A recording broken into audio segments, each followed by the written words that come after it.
Hello and welcome to the latest episode of Material Matters with me, Grant Gibson. We've been going for a couple of years now, but for listeners who might be unfamiliar with all this, the idea behind the show is that I speak to a designer, maker, artist, architect, or in this case, scientist, about a material or technique with which they're intrinsically linked and discover how it changed their lives and careers. Today, I'm hugely delighted to be joined by Mark Miodownik. Mark is the UCL Professor of Materials and Society. He received his PhD in turbine jet engine alloys from Oxford University and has worked as a materials engineer in the USA, Ireland and the UK. For more than 20 years, he has championed materials science research that links the arts and humanities, medicine and society. This culminated in the establishment of the UCL Institute of Making, where he is a director and runs the research programme. He's the author of two highly successful and I think importantly incredibly accessible books on materials, Stuff Matters and Liquid, and regularly presents TV and radio programmes about material science on the BBC. Most recently, he's co-chaired a working group that has just delivered a fascinating and far-reaching report on animate materials for the Royal Society, which will be the focus of much of our chat. According to the designer Thomas Heatherwick, Mark has a gift for exciting us with his unique combination of the science and the sensuality of the stuff that the world is made from. Mark, are you there? Hello, yes, nice to be here, thank you. That's a pleasure. Thanks very much for doing this. Was that all reasonably accurate? I think I did lift some of it from your website. No, that's, I mean, biogs are such odd things, aren't they? Sort of summarizing your life. I think you missed out that I'm just a sort of enthusiast about materials. I've always loved them and feel very lucky to be able to be in a research institution where I get to make them and study them and collect them, all sorts of things. Generally hang out with them. Yes. But you're not there today. Where are you at the moment? I'm at home because of the pandemic. And yes, our Institute of Making is closed at the moment because of COVID safety measures. Right. And is there a plan for reopening? We should be. I mean, it's actually all government mandated. The university will slowly reopen to our students, I think on the 17th of May, all being well. And then it'll ramp up towards the middle and end of the year to where we're hopefully fully open again. Right. So have you been closed all year? Have you coped with the last 12 months or so? Personally, I don't think I've coped brilliantly, but I'm not so good, it turns out, cooped up inside. But in terms of the Institute of Making, what we've done is shifted to online interfacing with people and materials. And we've done lots of technical consultations online, which actually is a sort of a really interesting thing. So people have been making stuff at home and we've been helping them make them or making stuff in their own workshops and we've been advising them. And we've been carrying on doing our research on things like plastic waste and animate materials, which we're going to talk about today. Well, we are. It must be a very different experience trying to do this, online, something that you usually, I'm guessing, is with your hands. Yeah. The whole business about social distancing and having to self-isolate is anti-material in some ways, isn't it? Yes, it is. Right. It kind of, the materials are the enemy kind of thing. And you mustn't touch them. And if you do, you must wash your hands. I mean, that is the antithesis of our approach, which is that, the sensual and sensoaesthetic qualities of materials are just as important as their structural and electronic and magnetic properties. And that, great designers understand that. And the role of material science, which is the problem that I deal with, is to understand that when you design a new material or you're trying to understand a material, you need to understand it from all of these different dimensions. You can't just talk about the physical properties. You need to understand how humans interact with them and what they feel like, what they smell like, what they taste like, and so on. Yeah. We'll maybe get onto a bit more of that later, but I'm keen to talk about this report that you've co-written about animate materials for the Royal Society. It's part of a series on emerging technologies that the Society has commissioned. Just out of interest, what else are they looking at? The Royal Society is the oldest scientific institution in the world. And so it's a sort of club for scientists that was started way back, in Newton's time. I guess it prides itself on being at the cutting edge of all the sciences. And so what it does, it tries to identify the new horizons or the new interfaces where science is growing or pushing forward and write reports on those and comment on them and sort of, in a sense, point people in the direction of exciting possible new discoveries. And so animate materials was identified by the Royal Society as one of these. And so at that point, they get in outside experts, and I was one of them, to help them shape the report and do the research. And so that was my role. Okay. And how are you defining animate materials for the purposes of the report, Mark? There are three categories, I believe. active, adaptive, and autonomous. Can you maybe define those for us? Yeah, so I guess it's probably worth sort of just giving a bit of the history of materials, because essentially that's how we ended up where we are with this. So we're used to thinking about materials, and indeed the history of materials is about discovery of how they work, their properties, or discovery of how to make them. That maps onto the history of civilization. So you get the Stone Age, and you get the Copper Age, and the Bronze Age, and the Iron Age, and so on. As we make it through to the modern times, the number of materials that we have invented and used just has exponentially got larger. So plastics and textiles and electronic materials and magnetic materials and all those sorts of things. But by and large, almost all of those materials are what we would describe as passive. So they do something. You make them, they do it, they get damaged, they fall apart, you replace them. And what Animate Materials is saying, well, our thesis is that there's actually a few materials now that are on the market that do more than that. They look after themselves. They heal themselves. There are paints that heal themselves, aren't there? Yeah. There are paints that heal themselves. If they get scratched, they'll heal themselves. There's concrete that does that too. And these are little pockets of technology. And what we said is, so in fact, are we going into a new era of materials? The stuff that we make stuff out of, is this paradigm changing? Are we now going to be making stuff that is more lifelike, more animate? So has some of the qualities of living matter. And in trying to kind of shape that discussion, we decided there were sort of three areas where we think there's going to be growth in the kind of properties. And that is active, adaptive, and autonomous. Exactly. Yeah. And so autonomous is about being able to compute. Can you act and make decisions? And, we see this in the world. If you think about a tree, it decides when it blooms. It decides when it deploys a leaf. It decides when it's going to harvest energy from the sun. Will that be a kind of characteristic of matter of the future? Will bits of matter decide, a roof, for instance, decide to be one color because it's sunny and therefore it can reflect heat? Or will it decide to be dark because it wants to absorb heat and therefore heat up the interior? So that's the autonomous side of it. And of course, in order to make the switch, you have to have another characteristic, which is not just to be able to compute, but you need to be able to do it. You need to be able to adapt. And then you also need to be able to be active. You need to be able to understand and sense the world. So there's sort of three characteristics we think are important. The sort of sensing of the world, whether it be light or energy or heat or stress, or that they're cracked. There's the ability to do something about it. So to heal themselves, change color, change shape, and so on. And then there's the decision-making process itself, which is the autonomous nature of it. And so we think that the 21st century is going to be a growth of animate materials, and that as we go forward in time, more and more materials will have those three characteristics. Right. And do these materials, these three categories, do they sit in a hierarchy, Mark? We don't think so. In fact, we sort of map them out in the report more like a sort of dimensions of material properties. If you can think of a cube, it's a pretty basic way of thinking about things. But imagine active, adaptive, and autonomous are three axes of a cube. And if you're in the bottom corner of that cube, you've got zero of all of those things. You're basically not active, not adaptive, and not autonomous. You're a material that's like stone or metal or plastic. And that's not to say they are not wonderful materials, but they don't have any of those capabilities. And as you move down one of the axes, you kind of run along those lines. And if you were to plot living materials like trees and plants, well, they would be quite high on all three axes. So they'd be in the top right-hand corner. And of course, living matter like ourselves, our tissues, our brains, they have even more of those characteristics. And there's a whole set of materials which we also put on this map, which are coming from a totally different angle. So we've approached this as material scientists and architects, designers, and so on, looking at materials from which you build things. But there's another category of matter that's already on the planet, i.e. cells, that builds itself and have these characteristics. And many scientists are taking them forward in something called synthetic biology. So they're essentially, well, there's many different ways of doing it, but they're sort of taking out the DNA of cells and replacing it with a simpler instruction set so they can build stuff with cells. And that matter, or that approach, we also put onto this map because it's interesting to think about the fact that the cell is sort of the Lego of the living world. Everything is built from cells. And that isn't how humans build stuff. We build things from continuous bits of material and components. And so there's a sort of philosophical debate within the report as to which approach might take us more into the future. Yes. Do you have a sense which approach might take us more into the future?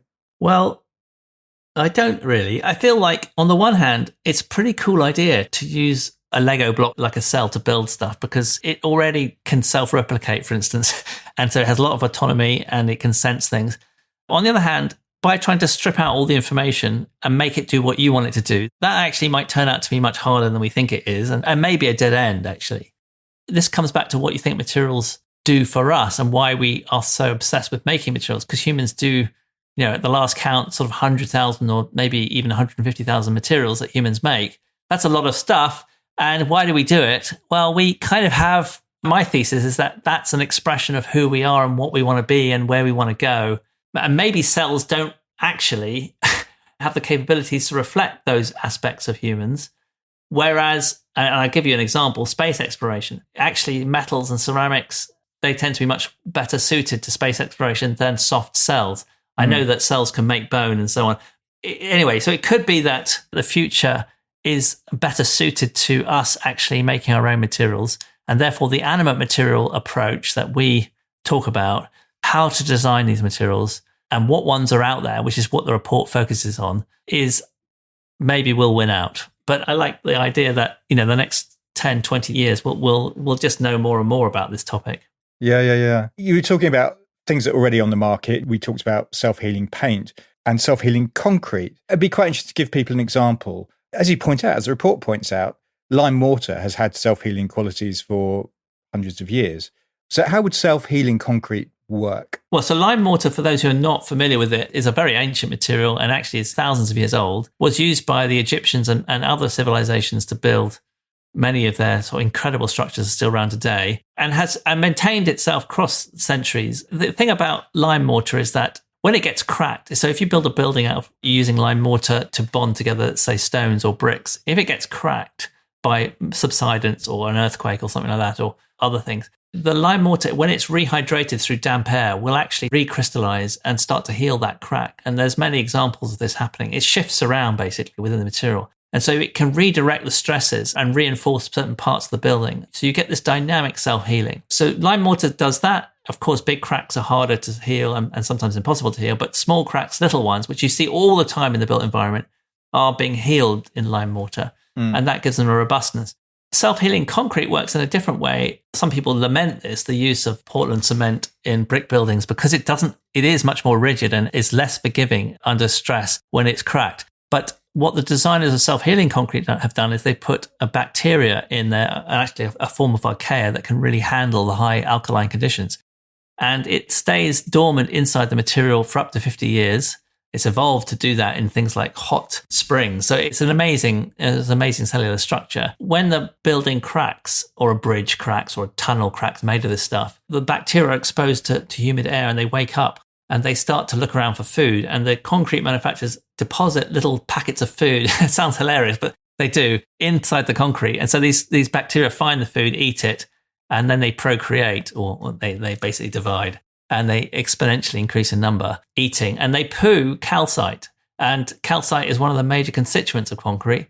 And so they essentially eat their way out of the crack, leaving pristine material behind them. And that's a really remarkable symbiosis of both an organism and a structural component.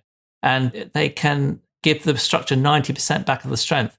So that stuff is on the market. Yeah. And it's the only thing holding us back from using it more widely is the cost. And as you know, probably the reason that concrete is used so widely is because it's the cheapest and most effective building material in pretty much many cases. So you'd think, well, it's a no-brainer, let's use the self-healing variety, but actually it hasn't been deployed that often, which is a shame in my book. Because of money? Yeah. And is that process infinitely repeatable, Mark?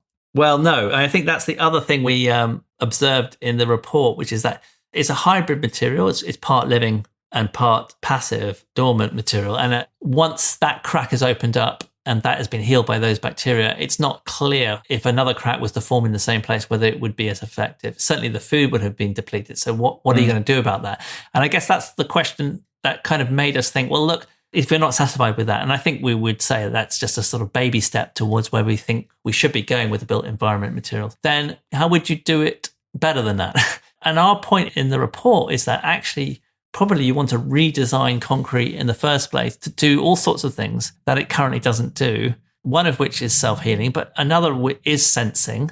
being able to sense its stress state and communicate that. And so you might want to start right from the beginning in formulations of structural concrete rather than just trying to add things to it like they have in this case, add bacteria to it. So it's a physics and chemistry problem. And I'm really a big believer in this. I think that a really good paradigm for science to help in materials research and development is to prototype things that don't quite work, that are kind of glimpses of the future, and say, look, here it is. Isn't it amazing? It kind of works. Isn't this where we want to go? And then if that is a successful prototype, you then think, actually, the next step is not just to kind of make that prototype better. The next step is often to step backwards and go, okay, so now we know where we want to go. Let's actually do a bit more basic research to try and work out if there's a better way to get there.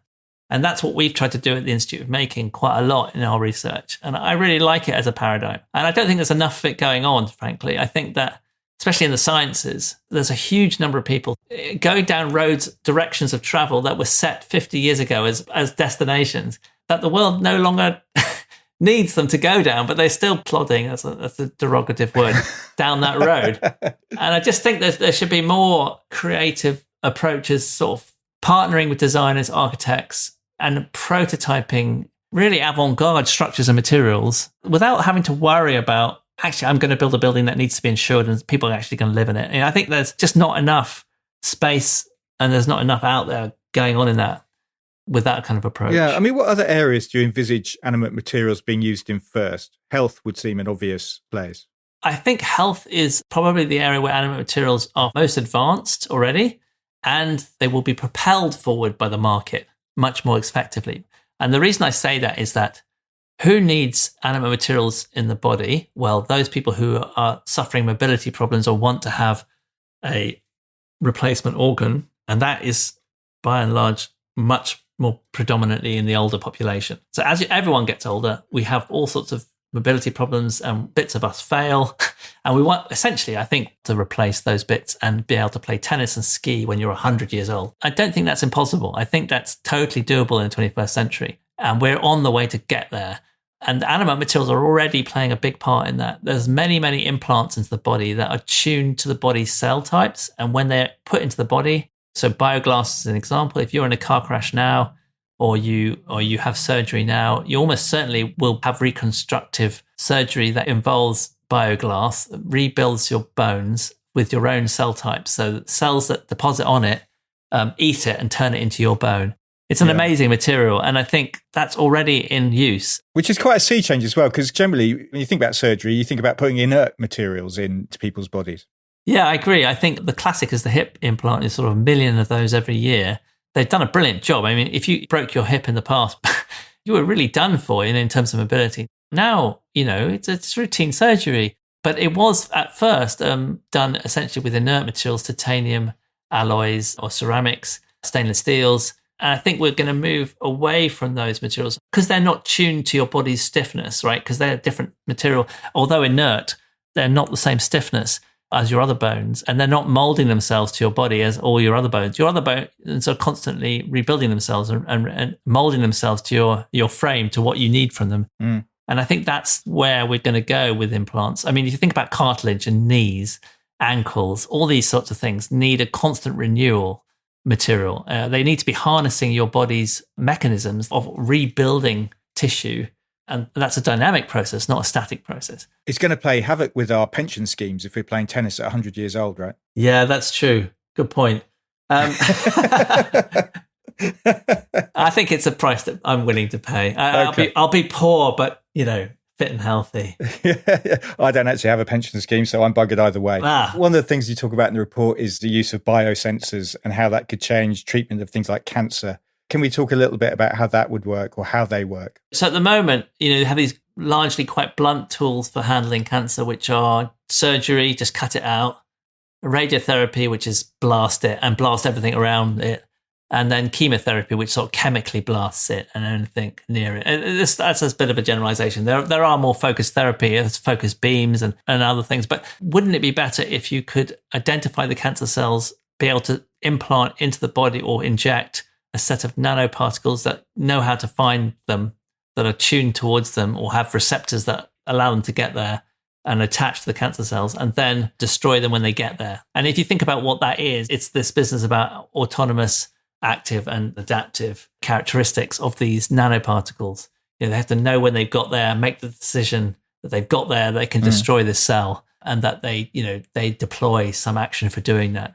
And so I think those kind of therapies, which are well on the way, by the way, will come more and more in our direction. When you say well on the way, do you have a sense of what kind of timeline we'd be looking at? Well, people are already producing them in labs. And if you think about the mRNA vaccines that are out there now, this technology has just been deployed as vaccine with very similar kind of, you're injecting into the body sort of nanoparticles, you're making them at scale. It's jumped through all of the regulatory hurdles and is saving lives now. So I think it's not as if we're looking at a situation where this has happened in labs and it's a nice thought. It's, you're seeing deployment of these things at scale across the globe now. And I think it's going to give people confidence.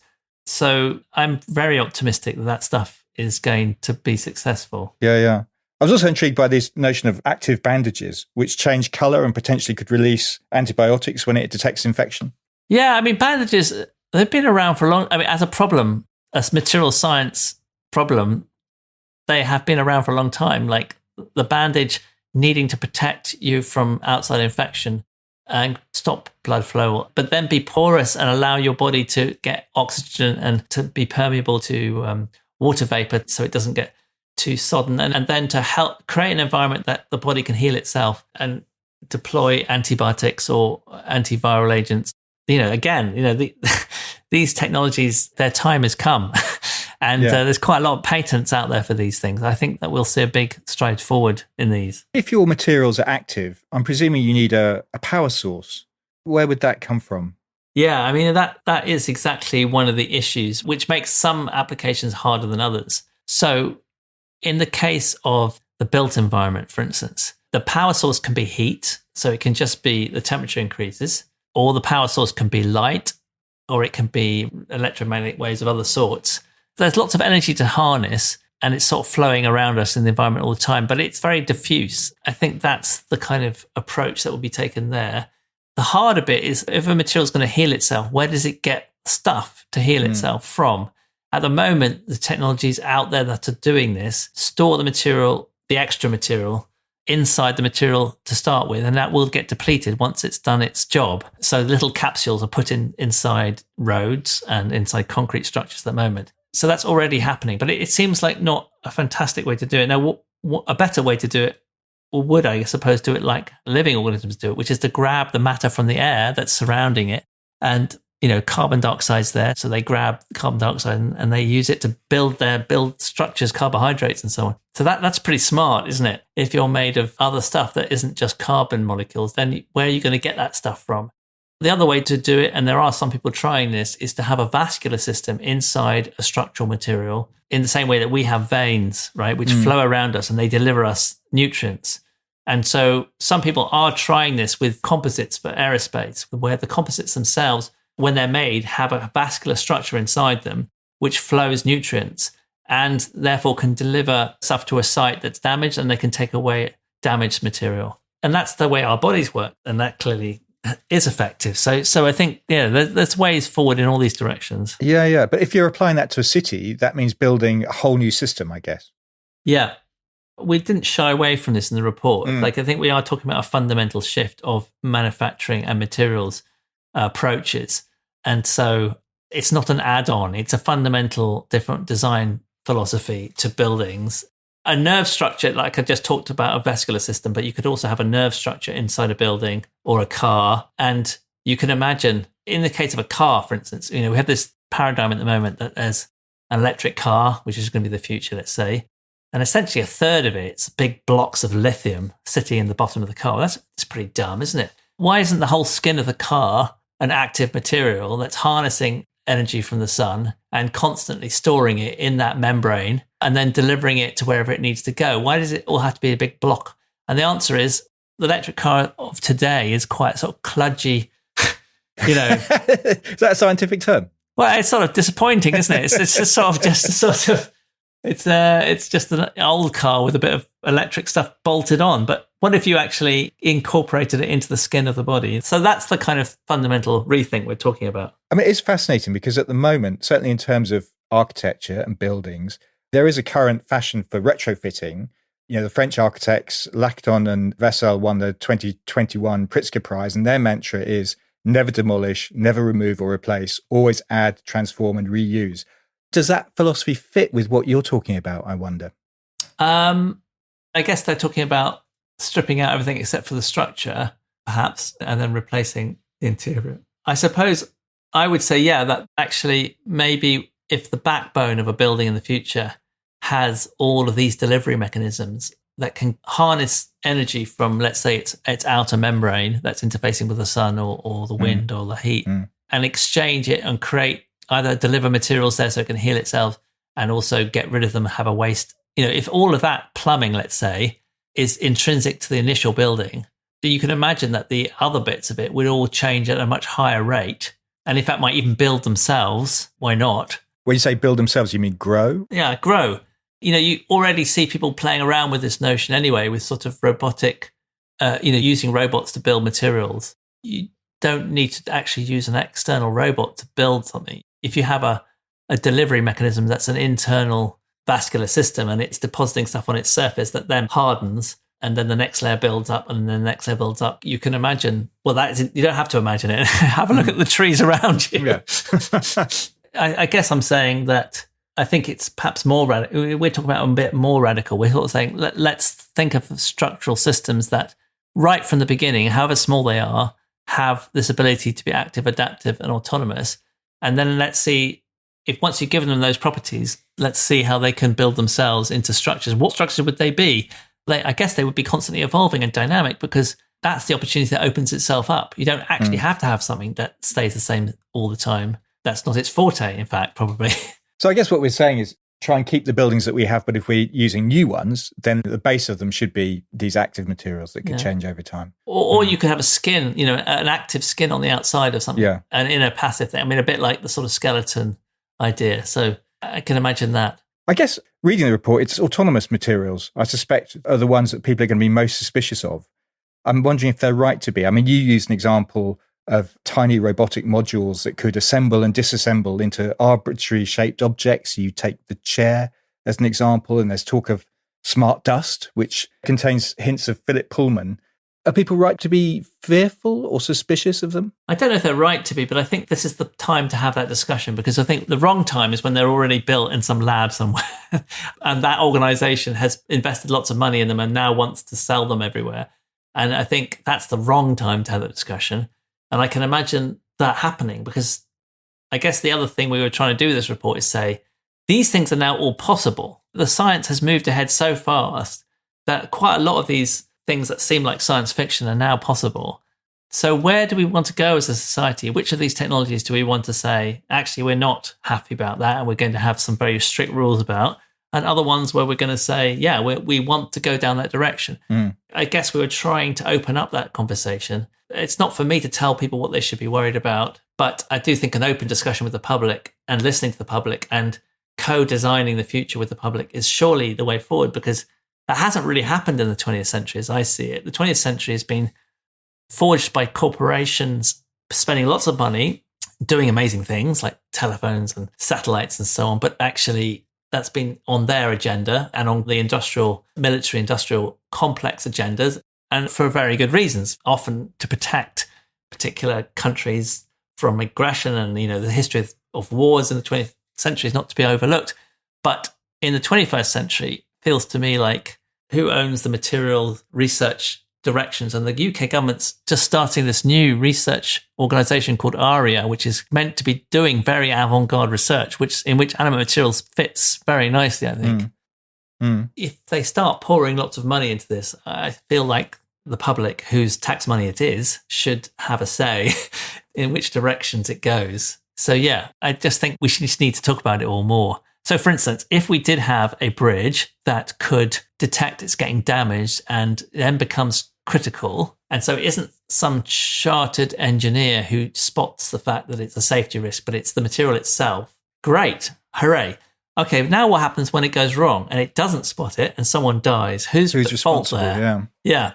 And I think we need to start having these conversations because we're going to see it more and more if you think about our cities and our lives, they're more and more underpinned by complex technology on which our lives revolve and are reliant on. And I don't see a way around having more automation of repair and things like that if we want to still have these kind of lives anyway, because it's just not going to be possible economically to have physically people digging up the roads the whole time and putting scaffolding up to dig leaves out of gutters. I think all of that's going to get automated. And the question is then, there'll be more and more of these questions like, then when an automated system is doing this stuff, who's at fault if it goes wrong? And then the active materials involved, how do we control them or make sure that they don't get out of control? It's interesting. Yeah, it's gonna make insurance companies a lot of money, I imagine. I mean, we're talking about disruption, and there are interesting questions. If your road self-heals, presumably people who mend roads lose their jobs. As a scientist, are these things you have to think about? I think as a society you have to think about, and scientists should be involved in the conversation because they can add certain bits to that conversation. But I think it's the whole of society who needs to be involved or representatives of. So, for instance, on the jobless thing, I think to me, it's inevitable that roads of the future will not be dug up by individuals. And in fact, the current companies don't want that either, even though it's the sort of cheapest option. It's actually a lot of risks on the motorways, for instance. It's a very high-risk job, and they want to have as few people as possible out there in the middle of the night doing stuff. And they'd much rather have a robot out there doing it or the material itself healing itself. But their business plan doesn't really allow for it because, well, A, the technology is not fully there yet. But even if the technology that we're talking about would be developed and more successfully. And I've done some research in this area. We've taken some baby steps towards self-healing roads. The thing is that at the moment, the way the business works is that it's a money-making exercise. You build a road, it falls apart. You get employed to build a new one. Why would they want to stop? It's not who repairs it. It's the fact that it does fall apart. That is at the heart of their business model. It needs to fall apart for them to keep going. And so, of course, it does. That's no surprise to anyone. If you say to someone, I want you to build a road that looks after itself, so once you build it, you don't need to build that road again, or at least you won't have to for another 50 years. That's a seismic change in the business models of infrastructure development. I don't think people are ready for that either. Because then, in a sense, if you're a local authority and that's our taxes paying for it, it's actually much better for us. We're going to spend less money digging up the roads, and it's a massive political issue as well. I mean, the biggest local issue for voting is potholes. People hate them. And it's a never-ending problem. And every time there's a severe winter, it gets worse. And it's just, again, it's just this never-ending problem. So let's say we get rid of that problem because we're having self-healing materials. Great. But who wants to build those roads that are self-healing? Because it puts them out of a job. So they're all sort of saying they're not interested. But the local authorities, us citizens, we should really want them because it means that it will free up tax money for other things like healthcare and looking after us when we're 100 and we're playing tennis and skiing and we have a little injury. So I think there's a big shift in everything. There'll be a big shift. I mean, people have been saying this for a long time about automation, but I do think it's true. Well, it's huge, isn't it? Because, I mean, what you're saying is certainly since 1979 and the rise of Margaret Thatcher and neoliberalism is that we have relied on the markets to make many of increasing numbers of our decisions for us. And quite possibly, COVID might change that, but quite possibly it might not. But what this report and what you're suggesting, I mean, we're talking about whole new systems, a whole new model of living, fundamentally. I think it's a whole new way of spending taxpayers' money, let's say, in the case of infrastructure. And, we talked to Network Rail. They were part of the report consultation. They have a nightmare network. I mean, that network is 150 to 200 years old. The number of bridges, tunnels, the track itself is constantly falling apart. It's a network problem. If one of those goes down, it causes huge congestion and loss of time and everyone's inconvenienced. So they would love to move towards a system where the system looks after itself. But it requires a different kind of financing because the upfront costs are always higher for these sort of systems. And that's the thing that always gets chipped away at when you're doing a new line or a new bridge or a new tunnel. And that's what I was saying at the beginning, like people are not choosing self-healing systems that are currently on the market because, it adds 10, 20% to the budget. And that's the first thing to get cut. And the other thing to say is that then once you have a self-healing system, you can basically change the model perhaps to whoever's running it gets revenue per mile traveled, right? So if it's a road, what you're paying for as a local authority is the number of cars driving down the number of roads. And if you can keep that up high, you get your money. And if it goes down, i.e. you fail to make the system heal itself, then you lose. So mile per traveled seems to me a much better way to fund a more efficient way and a more robust way of having infrastructure, especially as we go towards global warming and there's going to be more and more flood events, more and more big storms. There's going to be these big shocks to the system. It seems to me obvious that when you have a harsher environment, what you want is exactly what the body does. It's constantly repairing itself. You don't want to have to suddenly go, we're closing this bit of the motorway now for a year because we're suddenly doing a whole load of repairs. Actually, you want it to just be constantly repairing itself.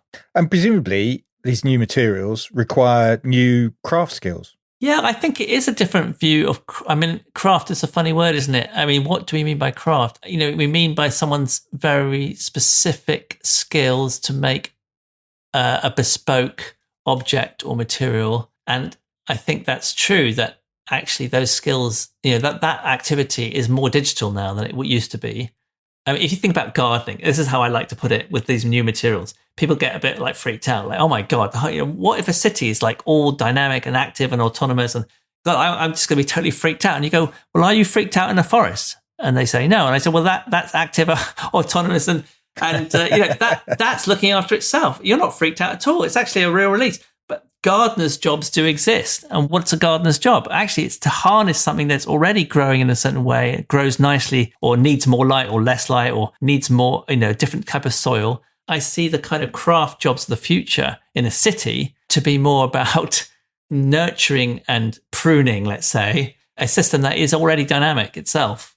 So I'm interested, the report is we've kind of alluded to this a bit already, I guess, but is very keenly aware of the importance of PR. I mean, it mentions that the grey goo of nanotechnology that Prince Charles was railing against 17 years ago, you recognise there's a job to be done to bring people on board. And I guess the question is then, how do you bring people on board? Yeah, I think the way to do it is conversations like this, frankly. I think we need to flag up to people this stuff is happening in labs all around the world and they need to get involved. And the people, when I say they, I mean both as members of the public, but as members of the profession. So architects need to get involved, designers need to get involved. I do feel it's sad how segregated science and engineering has got from, especially material science. The people who do material science don't often hang out with architects and designers and fashion. They don't. And I think they don't co-design stuff often. We do in the Institute of Making, but it's a rare example. And I think it's a bit of self-promotion, really. We're doing it right. The way to do it is to co-design with those professions, because those professions, they have people at their heart. I'm not saying science doesn't, but I'm saying that the sort of skill sets in those professions is very much to flag up potential human issues often in a design and understand how it's going to mesh with society and people and culture in a way that science isn't what it does very well and isn't one of the things it's forte at. And I think as we go towards these sci-fi futures, we need to make those steps together. So that my big PR thing is the public, but also the professions. How did you get into all this stuff in the first place, Mark? I mean, your book, Stuff Matters, has an extraordinary opening that recounts the time you were attacked with a razor blade on the underground. And this opened your eyes to the power of materials.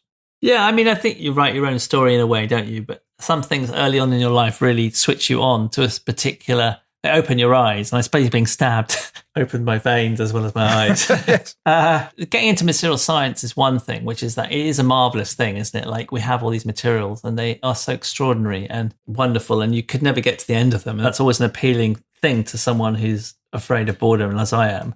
But then I think later I started realizing that you only understand materials from one particular angle. You understand the sort of structural, microscopic aspects of them. You understand strength and fatigue and electrical and magnetic properties. There's this whole other huge side that other professions are much better educated in and have much deeper knowledge in. As I met those people, artists, designers, architects, cooks, I've done a lot of research into edible materials. My kind of respect for them just grew and grew. And I think that if you're curious about the world, how could you not also be curious about why certain people approach a material by having to make it before they understand it, and other people approach a material by having to work out what atoms are in it and how they bond together. And I think They're both great, but I like both. I like both approaches. As we said in the intro, you studied metallurgy at Oxford and you got a PhD studying turbine jet engine alloys. Was it always a plan to stay in education? I think, like lots of young people at the time, I didn't have a plan. I just wanted to do things that were interesting. I got into jet engine alloys because they are really at the kind of pinnacle of sophistication in terms of metal design, alloy design. They're really amazing. Well, they're called super alloys, the ones that I studied, super alloys. I mean, and they are super. I mean, they're sort of... So I was really impressed, and I cut my teeth in terms of technical understanding, deep technical understanding and modeling of the chemical structure and the mechanical structure. And then I realized that jet engines were basically optimized. What I was doing was very interesting, and certainly it stretched me intellectually. But I also realized that the world probably didn't need a better jet engine. And so then I started looking around for what it did need from a material scientist. And the more I looked around, the more I thought, well, actually, the bits of the world that probably do need material science more are the bits that interface with humans more. So like buildings and healthcare. And so then I got sucked into those. So understanding healthcare angle, I suddenly had to learn about cells and how they build materials. And that's also fascinating. And because I didn't do a biological O-level or A-level, I had to really get up to speed really fast to do research in that area. And I kind of collaborated with lots of people. And that's how I stumbled upon Animate Materials, because I suddenly realized, hold on a minute, living systems do this already, but why don't buildings do this? Why don't clothes do this? I thought, well, I can take my material science knowledge, I can wed it with my biological knowledge, and I can start contributing to this new field, Animate Materials. Fascinating. I mean, your father was a material scientist as well, I think, wasn't he? Yes. Was his career very different to yours, I wonder? He was a real metallurgist, I'd say, a true metallurgist. So did his PhD on bronze alloys, and that was sort of bang in the middle of the 20th century, where metals were on the ascendancy, and they were the answer to pretty much every engineering problem. Pretty much every engineering problem was, we need a better metal. And he was doing all that stuff. It was really impressive. When I came along on the scene, it was changing. Semiconductors and superconductors, and the electrical and magnetic properties were opening up. Smartphones, came along, touchscreens, all these incredible material science innovations. The world was exploding in different ways in terms of new materials. So it was, I was lucky to have that kind of upbringing. So in some ways, your kind of careers reflect the different epochs in which we've lived, I guess. Yeah, I suppose so. You follow your nose a bit, don't you, with research? And I feel very lucky that I've been able to sort of spend 5 or 10 years in a particular area of research and then decide, okay, I think I've done as much as I can do in this. I'm going to completely pivot and go and have a look at this over here. That's such a privilege, because often people's careers get very siloed. They get better and better at one thing, and that's what they get employed to do. And that hasn't happened with me. And I feel lucky. Although I'm also working in Animate Materials, I'm also working in plastic waste. And we haven't talked about how the report talks about the fact that one of the things about Animate Materials that I think can really contribute beneficially to the world is that it can reduce waste. Because if you're not throwing something away every time it gets broken because it needs repairing, but it's repairing itself, you elongate the lifespan of objects. And if you can do that, you reduce CO2 emissions and you reduce waste quite a lot.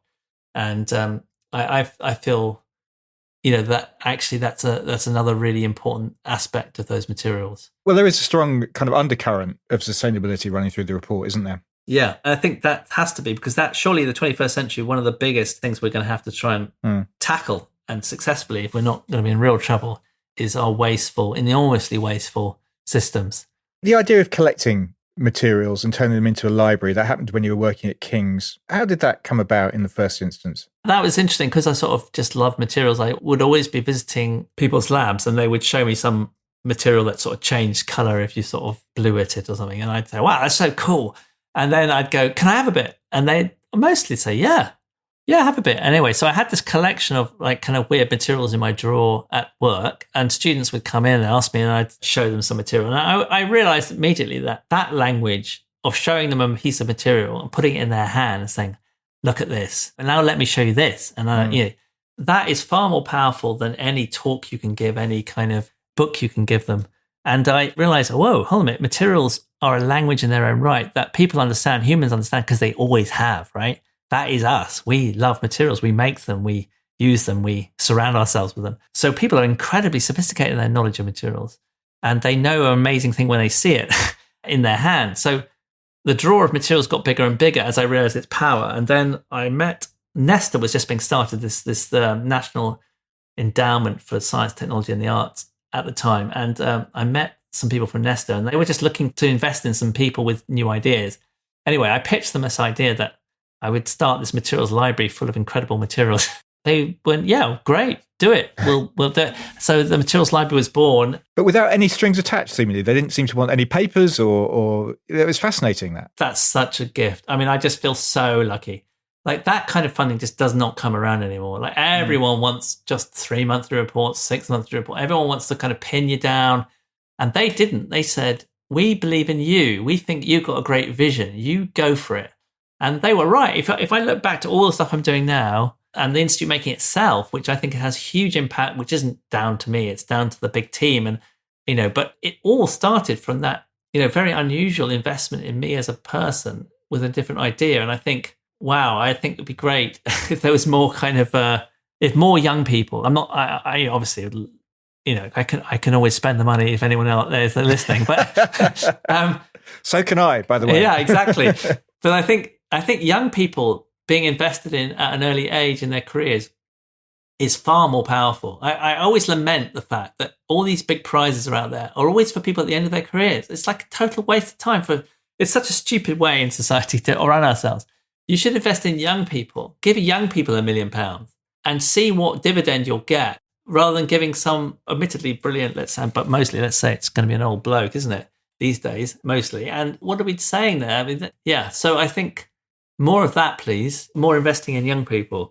Well, mainly because the old people will be playing tennis till they're 100. But yeah, that's right. How did that materials library then morph into what you have now at UCL, the Institute of Making? The drawer became a room with loads of cabinets of materials, and people kept coming and kept depositing, kept giving us materials.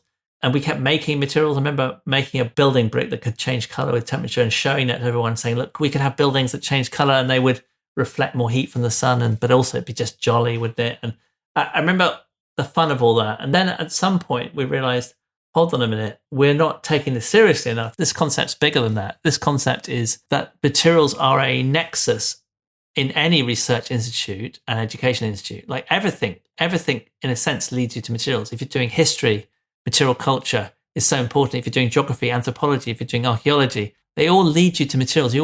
Physics, chemistry, engineering, all of them, the stuff is at the heart of them. So we thought, well, this should be the heart of beating heart. And also, but then of course, how do you get people to actually engage with you? Oh, it's easy, it turns out. You just have an enormous materials library. And it's like a shop. People can't resist. And so once we opened that up, and we had this big materials library fronted on to the center of UCL. I'd moved to UCL by then. We had thousands of students and staff. We still do have thousands of students and staff coming in and interacting with us, doing research projects, but also just marveling. And it changes their lives because there's penny drops. When you see a really wonderful materials library, the penny drops. That stuff is it's pivotal in society and in people's lives. And it underpins so much of us, our culture, our society, people's professions. That was a wonderful moment. And I think, I'm very, very proud to be associated with Institute of Making. And what's its future? I mean, does it just continue as it is? Have you got the model as you want it? Will we see evolution? We are going to get even bigger now because UCL have got a new campus in the Stratford Olympic Park, and we are going to be much bigger there. And the thing I most want us to do is, at the moment, talking about young people, at the moment, what I see is people who come to UCL are often very well educated in order just to get into us. And so if you don't have those opportunities when you're young and you don't end up at UCL, then you don't get to come to the Institute of Making, and then you don't get to have this huge awakening, let's say, perhaps, and suddenly have so many options. You could go to architecture, you could go to design, you could go to material science, or you could do all of them together. So what I want in the new site, and not just me, but all of us want, is that we have some way that we can help people who are 10, 11, 12, who educationally, they might be being shut out by the system because they're hands-on people, they're smart, they're passionate, but they're not the sort of people who ace exams and are able to stuff information into their heads and regurgitate it. I feel that's a real problem with the education system. And we would love to be able to help those people and get them off the ground so they can contribute and become part of the community. They are a set of people who are often ignored. And I think that's really important that we stop doing that as a society. We stop sort of only giving opportunities to people who are sort of privileged. Well, there just aren't material courses in schools anymore, are there? No, and it's just, there's not much hands-on stuff, which I think is such an important part of education. Learning things. In the old days, the 3 R's was reading, reckoning, and rorting. Do you know that? That was the 3 R's. Reckoning, working out things. Rorting, making stuff. Reading, of course, is important. Now it's reading, writing, and arithmetic. It doesn't even make sense, arithmetic. and it's been basically hijacked by people who only think you know something if you can write it down. And that's just not true. It just is not true. Making stuff is, in fact, I'd say if you can make something, you really do understand it. And I think we would stand by that at the Institute Making. We'd say that, if you don't know how to make it, you don't understand it. Was there a moment where you decided that you needed to get the message of material science out to as wide an audience as possible through the TV, through the books, through the Institute? Yeah, I mean, the moment was when I was building the research group. I had all these lucky opportunities and I knew where I was going. I knew that this area of the intersection between material science and the arts and humanities was the important place to be. And then I couldn't get students to come and study with me in part of the research group. I mean, I could get a few, but I didn't. All the smart ones, let's say, not all the smart ones, that's the wrong thing to say, but there was a kind of, it was an enormous number of people going to what I thought were the traditional subjects that I thought were not dead end, but I mean, a bit dull, frankly. Not the kind of exciting thing that I could offer them. And why weren't they coming? And I thought the reason they're not coming is they have no idea. And the reason they have no idea is because they get their information about their passions, let's say, from the TV and the radio and books. And I'm not out there doing that stuff. So I thought, I made a conscious decision to do it. I said, I'm going to say, yeah, if people offer me a chance to do that, so I'll do it. And it turns out if you say yes to TV producers, then you just end up doing TV because so many scientists don't say yes. Yeah. Many scientists are so suspicious and worried about it. But I knew that I had to, so I did that. So that I really enjoyed it, actually. The problem is, of course, editorially, you cede control often. And I think that's really, you have to navigate that carefully to get the true spirit of what you're trying to say across without trying to be the director, because you're not the director and you're also not going to get the final editorial say, except in my books where I feel like books are great because it's still an art form where you really can say, I want to do a chapter on plastics, that's a screenplay. Although they tried to persuade me out of it so many times, I still did it. And various anecdotes on paper. Yes, yeah, I know. It's a bit mad. I mean, Stuff Matters, my first book, it is a bit mad. I occasionally pick it up and read a bit of it. And I sort of can't believe I wrote it because I feel like it's quite audaciously written. I don't know. Like, sometimes you look back on bits of your life and you think, crikey, I don't know I had the balls to do that, but you did. And now it's done, so you can't do anything about it. Yeah. Well, look, we're coming to the end of the hour. Thank you very much. I think probably ought to return to the report to conclude. And I was intrigued by a quote from it towards the back end where it said, ultimately, replicas of living cells could combine to drive a new evolutionary tree with different life forms from those that have evolved on Earth thus far. I mean, that sounds slightly disturbing. Are you optimistic for our future? Yeah, I mean, I don't see that as disturbing because I think that when you think about what we are that. Anyway, that's what happened on this planet. A new life form evolved and self-assembled. And that's marvelous. It's only disturbing if you think that we are somehow the best thing that's ever going to exist in the universe. And I don't think that's true. I think that the universe is dynamic and is constantly changing and morphing, and we will do that too. In fact, that's how we've got where we are today, and that's why we keep creating new materials. And the fact that we create materials that in the end will make themselves, I think, that's inevitable, and I don't think we should be afraid of it. I think, I think it'll open up a new chapter that we will relish, and it will have its challenges, and there will be downsides, but I think it'll also be incredible. Well, Mark, that is an intriguing, fascinating, and I think optimistic place to end. Thank you so much for your time. Thank you. Yeah, it's been a pleasure. And to download the Royal Society Animate Materials report, go to royalsociety.org. To find out more about Mark's work at the Institute of Making, check out instituteofmaking.org.uk. As ever, there are images from the interviews as well as little films and other things on my Instagram page, Grant on Design. And you can find all the podcasts that I've done, sign up to my newsletter, and lots of other stuff at grantondesign.com. Finally, and this is really important, if you've enjoyed listening and want to see this podcast flourish, then please rate and review on Apple Podcasts or wherever you listen to this from. And it would make me incredibly happy if you went to my Patreon page and made a pledge at patreon.com/Material Matters. Just so you know, I've introduced a new tier. So now for only £2.50 a month, you can receive exclusive posts, blogs, and thoughts from yours truly, as well as getting access to each episode before it's published to the wider world. Material Matters is a completely independent concern, and any help you can offer would be hugely appreciated. Ultimately, you'll be helping to take the message of the importance of materials, skill, craft, and design to a whole new audience. Thanks so much for listening, and please stay safe and well.